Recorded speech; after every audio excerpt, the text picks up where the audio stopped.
Sitio Capos. Sitio Capos, Barangay San Rafael. Sa Totomas City, Batangas. Ayan po mga bayan yung gawa.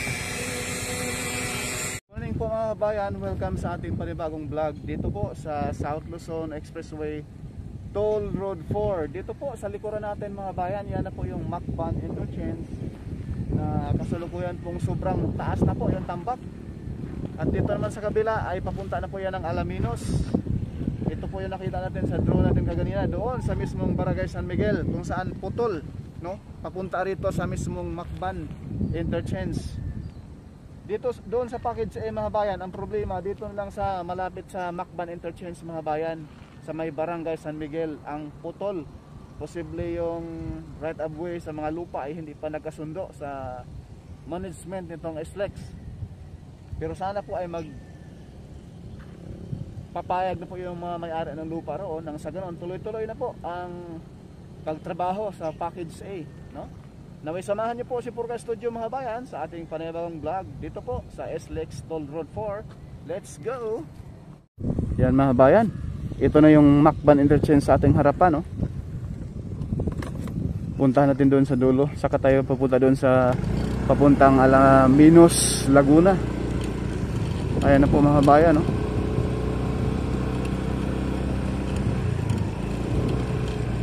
Grabe ang taas na ng tambak. Dati nung pumunta tayo rito ay ano pa, yung mababa pa yung tambak. Ngayon lampas na sa ayan, no? Mga puno mga bayan, no? Kalibel na po rito yung tambak. Grabe ang taas. So itong area na to mga bayan, dito sa bandang kaliwang side, galing ka ng San Felix sa may kanto doon sa Maharlika Highway, may ano doon, fast food, tsaka yung footbridge doon. Dito papasok po. Ito na yung pasukan niya. Ito. Ayan. Dito papasok. Kapag galing ka San Felix, kapag ikaw ay galing ng Maynila, ayan yung doon ka papasok.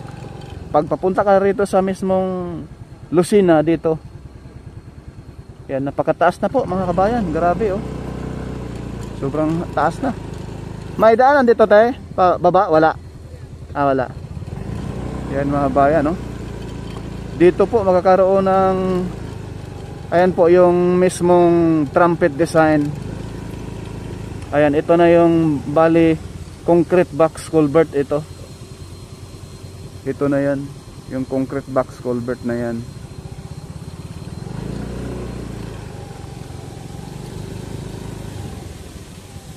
Ito. Bali dito concrete box culvert tatawid. Kasi dito sa ilalim dadaan yung mismong mga sasakyan papuntang Manila galing San Felix, no? Paikot doon pa Manila na.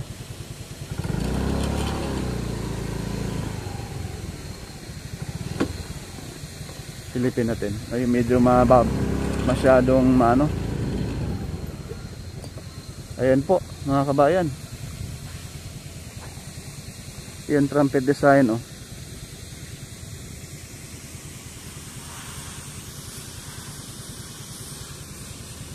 Yan doon banda may nagtambak pa rin doon, oh. Tinambakan ng husto doon. Ayan yung mga dump truck na ito. Doon to sa dulo magtatambak. Ayan, itong mga sasakyan na yan, mga dump truck na yan, galing po yan doon sa mismong San Felix, papasok rito magtambak ng mga buhangin. At ito naman po ay papuntang Alaminos, Laguna yan, area na yan. At dyan po magkakaroon din po, dyan sa unahan, magkakaroon po ng tulay ba or concrete box culvert, dahil itong pakaliwa andyan po yung mga geothermal dyan. At may mga malaking truck din po papasok doon. At nagsulputan na rin po yung mga pabrika dito sa looban. And ito na yung alignment. At yung bundok doon na hiniwaan doon sa unahan.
mga bayan, yung ating latest update. Please po pakiusap, huwag po tayong mag-skip sa ads mga kabayan. Napakalaking tulong na po yan ni 4K Studio sa ating pag-vlog. Paki-share na rin po yung ating video, paki-subscribe na rin po, paki-hit yung notification bell, yung all, upang lagi po tayong updated kung may mga bagong videos tayo ma-upload mga bayan. May bago po tayong i-update yung Laguna Lakeshore project mga bayan. Abang-abangan po ninyo dahil mag-i-start na po ang construction, no? Napakalaking tulong po yan sa mga biyahero dito sa South. Thank you po. God bless.